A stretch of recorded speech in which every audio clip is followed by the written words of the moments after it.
Hello and welcome to Benchcasters Sports Radio, Episode 3, Zeke will take a seat. I'm your host, Christian Rauh, Benchcasters editor Brian Pezon on the show today, covering all the top news across the NFL, especially what is most talked about football, the most talked about football story across the league this week, the suspension of Ezekiel Elliott. Brian, how you doing?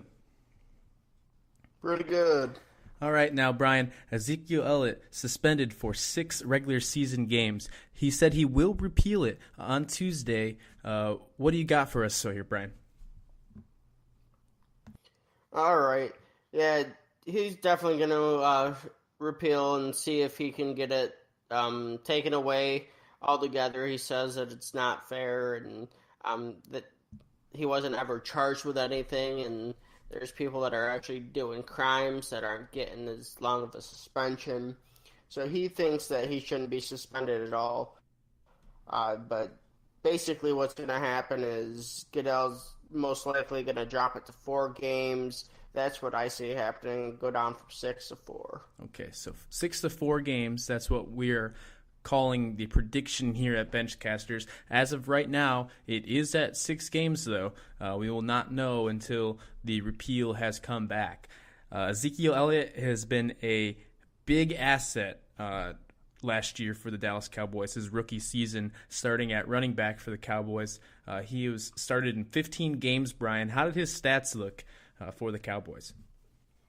All right, well, he led the league in rushing with 1,631 yards on 322 rushing attempts. He had 5.1 yards a carry. He ended up with 15 rushing touchdowns at the end of the year, which was third in the NFL. He added in with 32 receptions, 363 yards, and a touchdown. Okay. Well, with all these stats right here, that is a lot of stats. He was a Pro Bowler, first team All-Pro. He was the Rookie of the Year last year. And as you said, the rushing leader. So how much will this affect the Dallas Cowboys? Basically, they're going to take a step back as far as being multi-dimensional. Their running game's not going to have such a pop to it to where they're going to have 8 in the box on defense to try to stop them all the time. With who they have on their backups, they will still get quite a production, so it's not going to hamper them to the point to where they can't function on offense and become a total joke of an offense. They'll still put up points.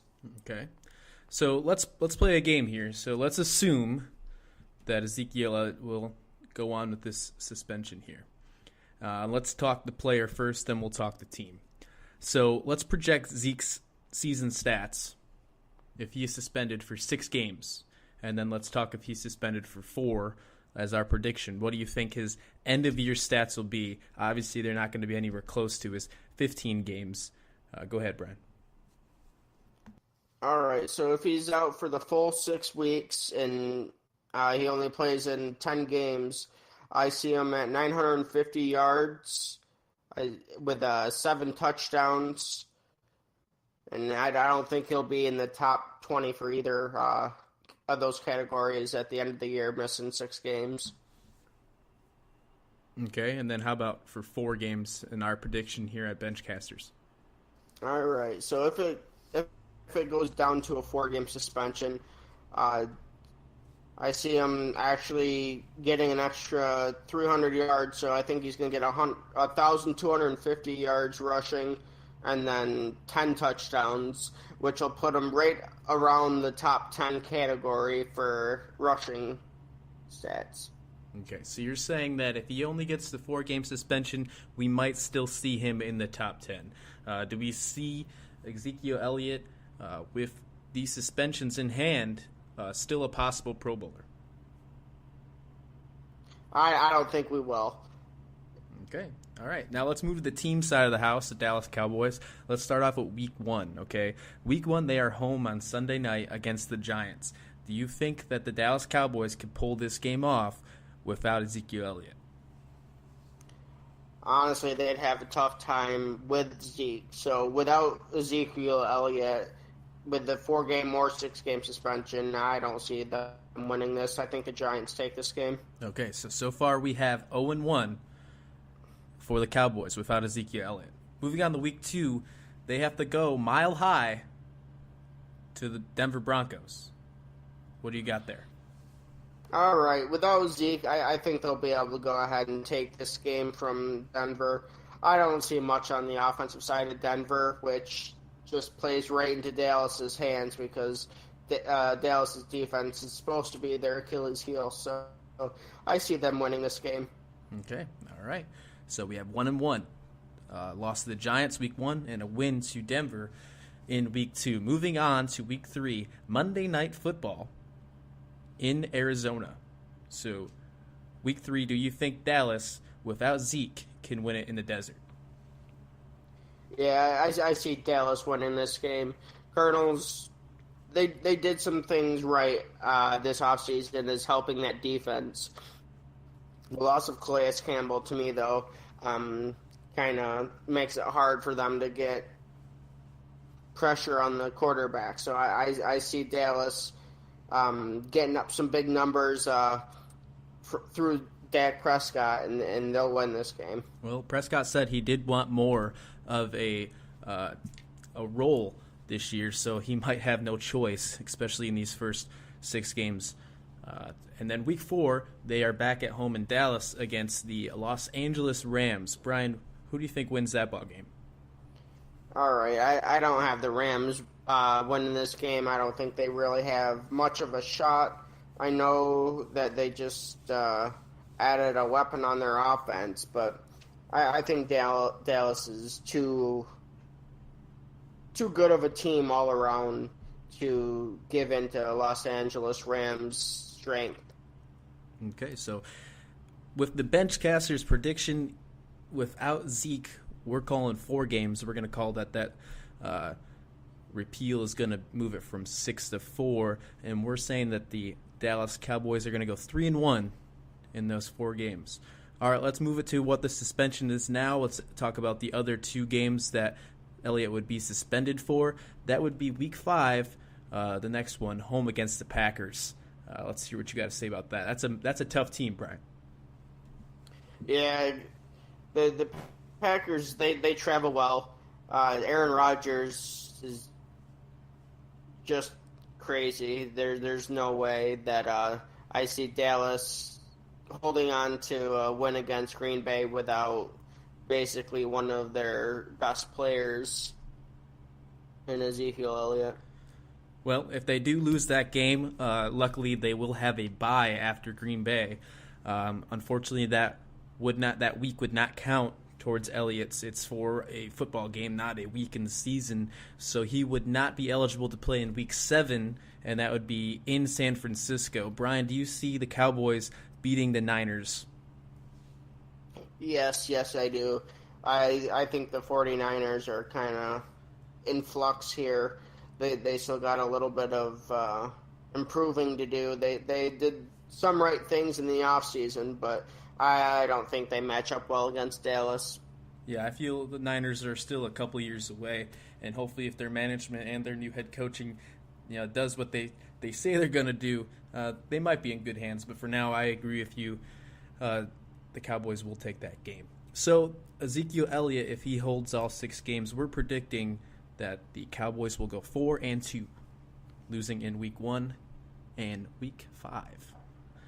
All right, so we'll have more on that once we hear about when the repeal happens on Tuesday and what the results are. So as you said, when we were talking about Ezekiel Elliott and the teams the Cowboys were facing, one of them was the Los Angeles Rams, and saying they made an offensive addition. That was probably the biggest trade this week by far. Sammy Watkins highlights the one of the biggest trades this week, if the biggest trade, as the Buffalo Bills surprisingly send him and a 6th-round pick to the Los Angeles Rams for cornerback E.J. Gaines and a 2nd-rounder. Sammy Watkins, he's been dealing with a foot injury. He's missed 8 games last season, and has been in question all of this offseason. He does say he's 100%. Brian, what do you like about this trade? All right.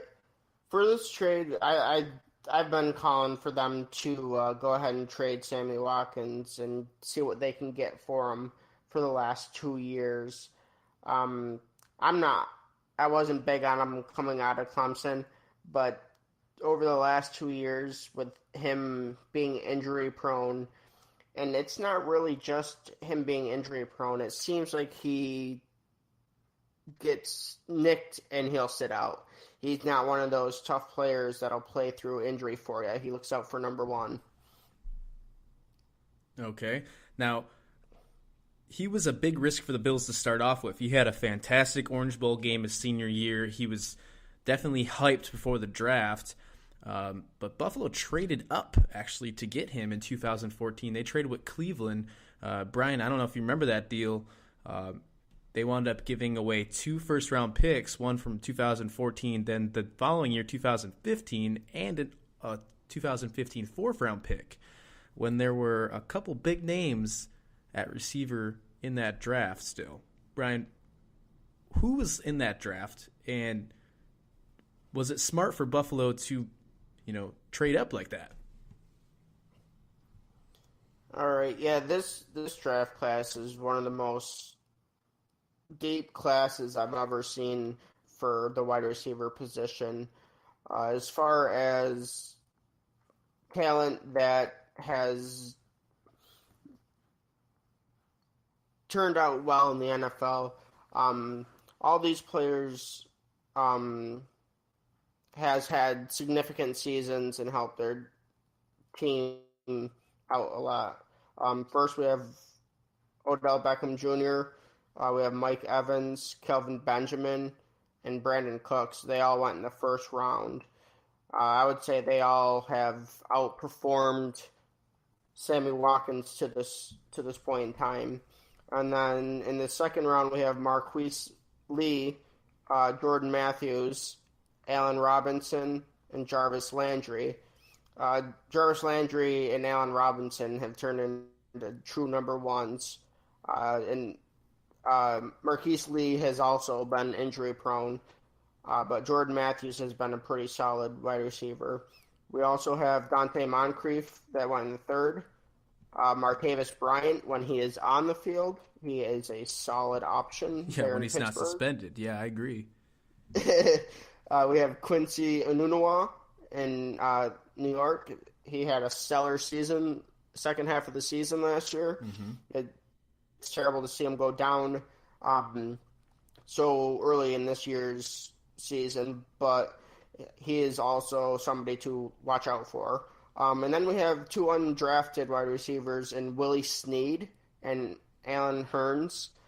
They've both put out pretty good single seasons themselves, and their stats line up pretty close to Sammy Watkins already. So it's definitely understandable why you'd be upset if you traded up all these picks to select Sammy Watkins when you have all these players. You obviously can't, predict the future, but the Bills originally had the number 9 pick, and the only receiver taken before the Bills' original number 9 pick, if you don't include Sammy Watkins, is Mike Evans of the Tampa Bay Buccaneers. That still leaves Odell Beckham Jr. That still leaves Brandon Cooks, Jarvis Landry. So we're going to get into it a little more, but the Bills also made a trade to acquire Jordan Matthews, that second-round pick in that draft. He seems like he's going to be the successor of Sammy Watkins here. Let's go ahead and compare the stats between Watkins and Matthews, Brian. All right. So Sammy Watkins, for his 3 years in the league so far, has 153 receptions, 2,459 yards, and 17 touchdowns. His best season to date is 60 receptions for 1,047 yards and 9 touchdowns. Meanwhile, Jordan